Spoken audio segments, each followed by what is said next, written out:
Hi అండి. ఇన్నాళ్ళు ఈ టిప్స్ తెలియక ఎంతో కష్టపడి ఎంత డబ్బుని వేస్ట్ చేశామో చూస్తే ఖచ్చితంగా ఆశ్చర్యపోతారు. ఈ అద్భుతమైన టిప్స్ మిస్ కాకుండా వీడియో చివరి వరకు చూడండి. హాయ్ అండి, నమస్తే. నేను Jhansi. Welcome to our channel Jhansi cooking gardening vlogs. ఎలా ఉన్నారండి? అందరూ బాగున్నారా? నేనైతే చాలా బాగున్నాను. మీరు కూడా చాలా చాలా బాగుండాలని మనస్ఫూర్తిగా కోరుకుంటున్నాను. ఈరోజు మీ అందరికీ యూజ్ అయ్యే అద్భుతమైన అమేజింగ్ యూజ్ఫుల్ ఇంట్రెస్టింగ్ టిప్స్ అయితే మీ ముందుకు తీసుకొచ్చేసాను. వీడియోని అక్కడ కూడా స్కిప్ చేయకుండా చివరి వరకు చూడండి. ఈ రోజు పెళ్లి రోజు పుట్టినరోజు జరుపుకున్న ప్రతి ఒక్కరికి కూడా హార్ట్ఫుల్ కంగ్రాట్స్ అండి. Many more happy returns of the day. ఇలాంటి పెళ్లి రోజులు పుట్టినరోజులు ఎన్నో జరుపుకోవాలని మనస్ఫూర్తిగా కోరుకుంటున్నాను. ఇంకా లేట్ చేయకుండా వీడియోలోకి అయితే వెళ్ళిపోదాం. ఫస్ట్ టిప్ని తెలుసుకుందాం.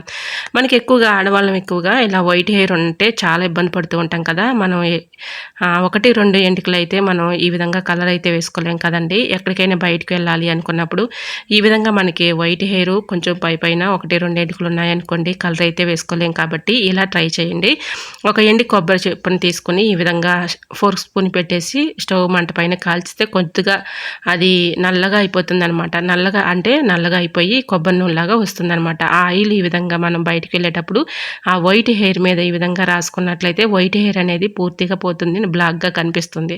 సో న్యాచురల్గా ఇంట్లో ఒకసారి ఈ ట్రిక్ని ట్రై చేయండి. చాలా చక్కగా వర్క్ అవుతుంది. అంటే తక్కువ వైట్ హెయిర్ ఉన్న వాళ్ళకి ఈ విధంగా చక్కగా ఈ ట్రిక్ అయితే చాలా చక్కగా యూజ్ అవుతుందండి. సో మనం ఏదైనా ఫంక్షన్లకు వెళ్ళాలన్నా లేదంటే బయటికి వెళ్ళాలన్నా ఇలా వైట్ హెయిర్ ఉందని బాగా ఫీల్ అవుతూ ఉంటారు కదండి. అలాంటి వాళ్ళకి ఈ విధంగా న్యాచురల్గా ఇలా ఈ కొబ్బరి చిప్పని కాలవటం వల్ల దానిలో నుంచి కొద్దిగా ఆయిల్ అయితే వస్తుందండి. నల్లగా అయిపోతూ ఉంటుంది. ఆ ఆయిల్ కొద్దిగా ఈ విధంగా ఆ వైట్ హెయిర్ పైన ఈ విధంగా అప్లై చేయటం వల్ల మనకి చక్కగా ఈ వైట్ హెయిర్ అనేది కనిపించదండి. సో ఎటువంటి సైడ్ ఎఫెక్ట్ లేదు కాబట్టి ఇంట్లో న్యాచురల్గా ట్రై చేయండి. చాలా చక్కగా వర్క్ అవుతుంది. ఇంకా సెకండ్ టిప్ని తెలుసుకుందాం. మన రోజు కూడా చపాతీ కానీ పూరీ కానీ చేసుకుంటూ ఉంటాం కదండి. చపాతీ చేసుకున్న తర్వాత కర్ర మామూలుగా క్లీన్ చేసేసి పక్కన పెట్టేస్తూ ఉంటాము. ఎంత పక్కన పెట్టినా కూడా దానిపైన మనకి తెలియని క్రిములు కానీ డస్ట్ కానీ ఇలాంటివి మరి ఫామ్ అవుతూ ఉంటుంది కదా. ఇలా బ్యాక్టీరియా అంతా కూడా ఫామ్ అవుతూ ఉంటుంది. మనం అప్పుడప్పుడు ఈ విధంగా క్లీన్ చేసుకుంటే మనకి చపాతీ కర్ర వల్ల ఎటువంటి ప్రాబ్లం రాకుండా, హెల్త్ ప్రాబ్లం రాకుండా ఉంటుందండి. ఇలా చపాతీ కర్ర పైన కొద్దిగా సాల్ట్ వేసేసి ఇలా స్క్రబ్బర్ పెట్టి క్లీన్ చేసేసుకున్న తర్వాత ఈ విధంగా పొడి క్లాత్తో తేమ లేకుండా తుడిచేసుకోవాలి. ఇలా తుడుచుకున్న తర్వాత చపాతీ కర్రని స్టవ్ మంట పైన ఇలా హీట్ చేసుకుని పక్కన పెట్టేసుకున్నాం అనుకోండి, మనం చపాతీ చేసుకున్నా కూడా కర్రకి అంటుకోకుండా ఉంటాయి. అలానే దీనిపైన ఉన్నటువంటి డస్ట్ కానీ బ్యాక్టీరియా కానీ ఇలాంటివన్నీ కూడా మరి క్రిములు కానీ అంతా కూడా తొలగిపోతాయి. సో అప్పుడప్పుడు ఈ విధంగా క్లీన్ చేసుకోవటం వల్ల మనకి ఎటువంటి హెల్త్ ప్రాబ్లమ్స్ అనేవి రాకుండా ఉంటాయండి. సో ఈ విధంగా మనం అప్పుడప్పుడు క్లీన్ చేసుకుంటే చపాతీ కర్ర కూడా మనకి నీట్గా ఉంటుంది. ఎటువంటి హెల్త్ ప్రాబ్లమ్స్ రాకుండా ఉంటాయి. మనం ఇలాగ చపాతీ కర్రతో చపాతీలు చేసేటప్పుడు కూడా మనకి పిండి అనేది కర్రకు అతుక్కోకుండా ఉంటుందండి. సో చపాతీ కర్రని ఈ విధంగా క్లీన్ చేసుకుంటే ఎటువంటి ప్రాబ్లమ్స్ రాకుండా ఉంటాయి. మనం విమ్ లిక్విడ్ కానీ సోప్స్ కానీ అవి ఎక్కువగా యూజ్ చేసామనుకోండి, ఎక్కువగా మనకి దానివల్ల సైడ్ ఎఫెక్ట్స్ వచ్చే ఛాన్స్ ఉంటుంది. క్యాన్సర్ల వంటివి వ్యాధులు వస్తూ ఉంటాయి. కాబట్టి ఇలా చపాతీ కర్రని క్లీన్ చేసుకుంటే ఎక్కువ రోజులు మన్నిక ఉంటుంది. హెల్త్ ప్రాబ్లమ్స్ రాకుండా ఉంటాయి. ఇంకా నెక్స్ట్ టిఫిన్ చేసుకుందాం. ఆమ్లెట్ వేసేటప్పుడు ఈ విధంగా ఆనియన్స్, ఉప్పు, కారం, పసుపు అన్నీ తగినన్ని వేసుకున్న తర్వాత కొద్దిగా పచ్చిపాలు యాడ్ చేసుకుని ఈ విధంగా ఆమ్లెట్ వేసుకుంటే మనకి నీచు స్మెల్ లేకుండా ఉంటుంది. టేస్టీగా కూడా ఉంటుంది. ట్రై చేయండి. ఇంకా నెక్స్ట్ టిఫిన్ తెలుసుకుందాం. మసాలా మనం ఈ విధంగా వేయించేసుకొని పై మసాలా మనం చికెన్లో, నాన్ వెజ్లో కానీ, ఫిష్లో కానీ, మటన్లో కానీ వేసుకుంటూ ఉంటాం కదండి. ఈ విధంగా మనం అల్లం వెల్లుల్లి పేస్ట్ పట్టుకునేటప్పుడు దానిలో కొద్దిగా సాల్ట్, కొద్దిగా ఆయిల్ వేసేసి పట్టుకొని స్టోర్ చేసుకుని ఫ్రిడ్జ్లో పెట్టుకుంటే పాడైపోకుండా అలానే ఉంటుందండి. ట్రై చేయండి. ఇంకా నెక్స్ట్ టిఫిన్ చేసుకుందాం. తక్కువ ఆయిల్లో అయినా ఎగ్స్ మంచిగా వేయించుకోవాలి, కలర్ఫుల్గా కావాలి అంటే ఈ చిన్న ట్రిక్ని ట్రై చేయండి. ఇలా నేను ఇక్కడైతే చూడండి లైవ్లో మీకు చూపిస్తున్నాను. స్టవ్ ఆన్ చేసుకుని కళాయి పెట్టాను. ఎంతో ఆయిల్ అయితే లేదు దీనిలో.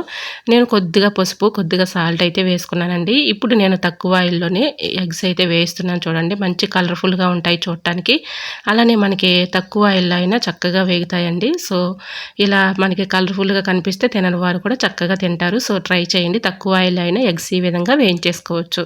ఇంకా నెక్స్ట్ టిఫిన్ చేసుకుందామండి. ఇంట్లో చిన్నపిల్లలు ఉన్నారనుకోండి, వాళ్ళు ఎక్కువగా తెలియక వాళ్ళు ఇలా బాత్రూమ్కి వెళ్ళిపోయి టాయిలెట్కి వెళ్తానని వెళ్ళిపోయి ఇంకా డోర్ అయితే లాక్ చేస్తూ ఉంటారు.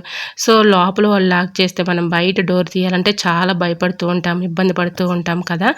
వాళ్ళు ఇలా డోర్ లాక్ చేసుకున్న ఎటువంటి ఇబ్బంది లేకుండా ఉండాలి అంటే ఇలా డోర్ పైన ఒక నాప్కిన్ కానీ ఒక టవల్ కానీ వేసేసామనుకోండి, వాళ్ళు వెళ్ళి ఇలా డోర్ లాక్ చేసుకున్నా కూడా ఎటువంటి ఇబ్బంది అయితే ఉండదండి. సో మనం ఎటువంటి టెన్షన్ పడకుండా, భయపడకుండా ఇలా ఒక డోర్ పైన చక్కగా ఒక నాప్కిన్ కానీ ఒక టవల్ కానీ వేసేస్తే వాళ్ళు ఇలా డోర్ లాక్ చేసుకున్నా కూడా ఎటువంటి భయం లేకుండా మనం మామూలుగా ఇలా ఉండిపోవచ్చు. సో, ఇలా ట్రై చేయండి. చాలా చక్కగా వర్క్ అవుతుందనమాట. చిన్నపిల్లలు వాళ్ళకి తెలియక వేసుకుంటూ ఉంటారు కదండీ! ఇలా ఈ టిప్ అయితే చక్కగా వర్క్ అవుతుంది. ట్రై చేయండి. ఇంకా నెక్స్ట్ టిప్‌ని చేసుకుందాం. మనం ఇల్లంతా క్లీన్ చేస్తూ ఉంటాం కానీ, బాత్రూమ్ క్లీన్ చేయాలంటే చాలా ఇబ్బంది పడుతూ, కష్టపడుతూ ఉంటాం కదా! చాలా ఈజీగా, సింపుల్‌గా ఇలా అయితే క్లీన్ చేసేసుకోవచ్చు. సో, వీడియోని ఎక్కడ కూడా స్కిప్ చేయకుండా చివరి వరకు చూడండి. చాలా అద్భుతంగా వర్క్ అవుతుంది. సో, ఇలా మనం బాత్రూమ్ కడగాలంటే ఒక టాస్క్ లాగా ఉంటూ ఉంటుంది. ఇలా బాత్రూమ్ కడగాలంటే మరీను ఈ విధంగా మనకి టైల్స్ పైన బొండి మరకలు ఇలాంటివి ఉంటూ ఉంటాయి కదా! ఇలా క్లీన్ చేయాలంటే కూడా చాలా ఇబ్బంది పడుతూ ఉంటాము. ఇలా ట్రై చేయండి. చాలా చక్కగా వర్క్ అవుతుంది. ఏదైనా ఒక బకెట్ తీసుకొని దానిలో ఈ విధంగా ఒక 1 స్పూన్ సర్పు, 1 స్పూన్ బేకింగ్ పౌడర్, అలానే ఒక హాఫ్ నిమ్మరసం, అలానే దీనిలో టాబ్లెట్ ఉంటాయి కదండీ! ఎక్స్‌పైర్ అయిన టాబ్లెట్స్ ఆ పౌడరు ఒక 4 టాబ్లెట్లు తీసుకొని మెత్తగా పౌడర్‌లా చేసుకొని అందులో వేసేసుకోవాలి. అలానే ఒక స్పూన్ వరకు బ్లీచింగ్ పౌడర్ ఉంటుంది కదండీ! కిరాణా షాపుల్లో కూడా దొరుకుతుంది. సో, బ్లీచింగ్ పౌడర్‌కి వేయడం వల్ల మనకి యూజ్ ఏంటంటే, మనకి మూలలో ఉన్నటువంటి క్రిములు కానీ, బ్యాక్టీరియా కానీ, ఇలాంటివి డస్ట్ కానీ అంతా కూడా పాకుడు కానీ అంతా కూడా పోతుందనమాట. తొలగిపోతాయి. సో, ఇలా సర్పు, బ్లీచింగ్ పౌడర్, అలానే టాబ్లెట్ పౌడర్, బేకింగ్ పౌడర్ ఇవన్నీ కూడా వేసాం కాబట్టి చాలా ఈజీగా, సింపుల్‌గా బాత్రూమ్ అంతా కూడా క్లీన్ అయిపోతుంది. సో, ఈ వాటర్ అంతా కూడా ఇలా ఆహ్, ఆహ్, మనం వేసుకున్నటువంటి మిశ్రమంలో హాట్ వాటర్‌ని బాగా మరిగినటువంటి హాట్ వాటర్‌ని ఇలా పోసేసి మొత్తం కూడా మిక్సింగ్ చేసుకోవాలి. ఈ వాటర్‌ని మిక్సింగ్ చేసేసుకొని బాత్రూమ్‌లో అక్కడక్కడ చక్కగా ఈ విధంగా అప్లై చేసేసి ఒక కొబ్బరి చీపురుతో ఈ విధంగా మొత్తం కూడా ఈ వాటర్‌ని అప్లై చేసేసి ఒక 1 అవర్ పాటు అలా ఉంచాలనమాట. ఒక 1 అవర్ తర్వాత ఈ విధంగా ఒకసారి పైన ఈ విధంగా క్లీన్ చేసేసామనుకోండి చక్కగా క్లీన్ అయిపోతుందండి. చాలామంది మరి మెడిసిన్స్ యూజ్ చేసేవాళ్ళు ఉంటారు కదా! హెల్త్ ప్రాబ్లమ్స్ ఉన్నవాళ్ళు, ఆస్తమా పేషెంట్లు కానీ, నిమ్మున్న వాళ్ళు కానీ, వాళ్ళు ఎక్కువగా కెమికల్స్ ఉన్నవి యూజ్ చేయాలంటే భయపడుతూ ఉంటారు. ఎందుకంటే హార్పిక్ లాంటివి వాటిలో ఎక్కువగా కెమికల్స్ ఉంటూ ఉంటాయి కాబట్టి, సో, ఇంట్లో న్యాచురల్‌గా మనం ఇట్లా చక్కగా అప్పటికప్పుడు ఇలా లిక్విడ్‌ని ప్రిపేర్ చేసుకొని చక్కగా ఈ విధంగా బాత్రూమ్ క్లీన్ చేశామనుకోండి ప్రతి మూల కూడా చక్కగా మెరిసిపోతుంది. అలానే మనం ఎక్కువగా రుద్దే పని కూడా ఉండదండి. ఈ విధంగా ఈ వాటర్ పెట్టి చక్కగా సింక్ బేసిన్స్ కానీ, అలానే బకెట్స్ కానీ, అలానే మనకి వాష్ ఏరియాలో బాగా పాకుడొచ్చేసి డస్ట్‌గా ఉంటూ ఉంటుంది. ఆ ఏరియా అయినా చక్కగా ఈ వాటర్ పెట్టి చక్కగా క్లీన్ చేసేసుకోవచ్చండి. అంత చక్కగా వర్క్ అవుతుందనమాట. చూసారు కదా! ఈ వాటర్ పెట్టి ఈ విధంగా క్లీన్ చేసుకున్నామనుకోండి ప్రతి మూల చక్కగా మెరిసిపోతుంది. మనకి డస్ట్ ఉన్నా, పాకుడున్నా, క్రిములున్నా ఏవున్నా కూడా చక్కగా తొలగిపోతాయండి. ఎక్కువగా కష్టపడే పని లేకుండా ఈ వాటర్‌ని చక్కగా ఎక్కువగా హాట్ వాటర్ అండి. బాగా మరిగించుకున్నటువంటి హాట్ వాటర్‌ని ఈ మిశ్రమంలో కలుపుకొని చక్కగా బాత్రూమ్ అంతా కూడా అప్లై చేసేసి ఒక 1 అవర్ పాటు అలా ఉంచేసి 1 అవర్ తర్వాత క్లీన్ చేసుకున్నామనుకోండి మూల ఉన్నటువంటి డస్ట్ కానీ, పాకుడు కానీ, బ్యాక్టీరియా కానీ, క్రిములు కానీ ఇదంతా కూడా చక్కగా తొలగిపోతాయండి. సో, ట్రై చేసి చూడండి. చాలా చక్కగా వర్క్ అవుతుంది. మనం ఎక్కువగా కష్టపడే పని కూడా ఉండదు. ఎక్కువగా రుద్దే పని కూడా ఉండదండి.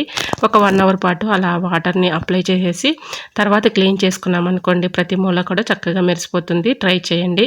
సో, ఈ విధంగా అన్నీ కూడా మనం పదార్థాలన్నీ కూడా వేసాం కాబట్టి మనకి బాత్రూమ్‌కెళ్ళిన ప్రతిసారి కూడా మంచి స్మెల్ వస్తుంది. చూడటానికి కూడా చాలా నీట్‌గా ఉంటుంది. మంచి స్మెల్ అయితే ఎదజల్లుతూ ఉంటుంది. సో, ట్రై చేసి చూడండి. చాలా చక్కగా వర్క్ అవుతుంది. బాత్రూమ్ క్లీనింగ్ టిప్స్ మన ఛానల్‌లో చాలా ఉన్నాయండి. ఒకసారి చూసారంటే మీకు చక్కగా వర్క్ అవుతుంది. ఒకసారి ఆ ప్రీవియస్ వీడియోస్ కూడా చూడండి. చాలా చక్కగా వర్క్ అవుతుందనమాట. ఇక్కడైతే చూసారు కదండీ వాష్ ఏరియా మీకు చూపించడం కోసమే నేను ఇంకా క్లీన్ చేయకుండా అలా వదిలేసాననమాట. సో, మామూలుగా చూపిస్తే మీకు అర్థం కాదు కాబట్టి నేను ఇక్కడ చూపిస్తున్నాను చూడండి. నేను వీడియో కోసమే ఈ విధంగా మీకు చూపిద్దామని క్లీన్ చేయకుండా ఇలా వదిలేశాను. సో, వాష్ ఏరియా అయితే ఇక్కడ మూలనైతే చూశారు కదా! అసలు ఎంత గలీజ్‌గా ఉందో పాకుడు పట్టేసి. నేను ఇక్కడైతే బ్లీచింగ్ పౌడర్ అయితే ఏసేసానండి. వేసి హాట్ వాటర్ అప్లై చేసేసి కొబ్బరి చీపురుతో అలా వదిలేశాను. అలా వదిలేసి ఒక 1 అవర్ పాటు నానబెట్టేసి తర్వాత మీకు చూపిస్తున్నాను చూడండి. ఈ విధంగా కొబ్బరి చీపురు పెట్టి ఈ విధంగా ఆ వాటర్ అంటే బ్లీచింగ్ వేసేసి హాట్ వాటర్ చల్లేసి ఇలా వదిలేశాను. పైన కొబ్బరి చీపురుతో ఇలా అన్నాను. ఒక 1 అవర్ పాటు ఇలా ఉంచేసానండి. 1 అవర్ తర్వాత మీకు లైవ్‌లో నేను చూపిస్తున్నాను చూడండి. అసలు ప్రతి మూల కూడా చక్కగా మనకి మురుకంతా, డస్ట్ అంతా, పాకుడంతా కూడా చక్కగా క్లీన్ అయిపోతుందనమాట. ఎక్కువగా రుద్దే పని కూడా ఉండదు. బ్లీచింగ్ పౌడర్ కొంచెం మనకి ఎక్కువ రేటు ఉన్నటువంటి బ్లీచింగ్ పౌడర్ తీసుకున్నాం అనుకోండి, ఇలా చల్లేసి ఒక 1 అవర్ పాటు అలా ఉంచి 1 అవర్ తర్వాత ఇలా క్లీన్ చేసేసుకున్నాం అనుకోండి, మీకు లైవ్‌లో చూపిస్తున్నాను చూడండి. ఫస్ట్ చూపించినప్పటికి ఇప్పటికి చూడండి ఎంత మనకి డిఫరెన్స్ అయితే ఉందో. సో, చక్కగా క్లీన్ అయిపోతుంది. అయిపోతుందండి. మనం ఎక్కువగా కష్టపడే పని లేకుండా, రుద్దే పని లేకుండా ఇలా ఈ బ్లీచింగ్ పౌడర్ హాట్ వాటర్‌లో కలిపేసి ఇలా ఈ విధంగా మనం ఆ వాటర్‌ని అప్లై చేసి ఒక 1 అవర్ పాటు అలా ఉంచి 1 అవర్ తర్వాత ఈ విధంగా క్లీన్ చేసుకున్నామనుకోండి చక్కగా ప్రతి మూల కూడా మెరిసిపోతుందనమాట. ఇప్పుడు చూసారు కదా మీకు లైవ్‌లోనే ఫస్ట్ చూసినప్పటికి ఇప్పటికి చూడండి ఎంత డిఫరెన్స్ అయితే ఉందో. ఆ పాకుడు, ఈ డస్ట్ అంతా కూడా చక్కగా క్లీన్ అయిపోతుందండి. ట్రై చేయండి. ఈ విధంగా క్లీన్ చేసుకోవచ్చు. సో, మరి మీకు ఈ టిప్స్ అన్నీ నచ్చాయా? నచ్చితే ప్లీజ్ అండి చూస్తూ ఉండగానే చిన్న లైక్ చేసి మన ఛానల్‌ని సబ్స్క్రైబ్ చేసుకోండి. మరొక వీడియోతో మళ్ళీ కలుసుకుందాం. అంతవరకు by by. Thanks for watching.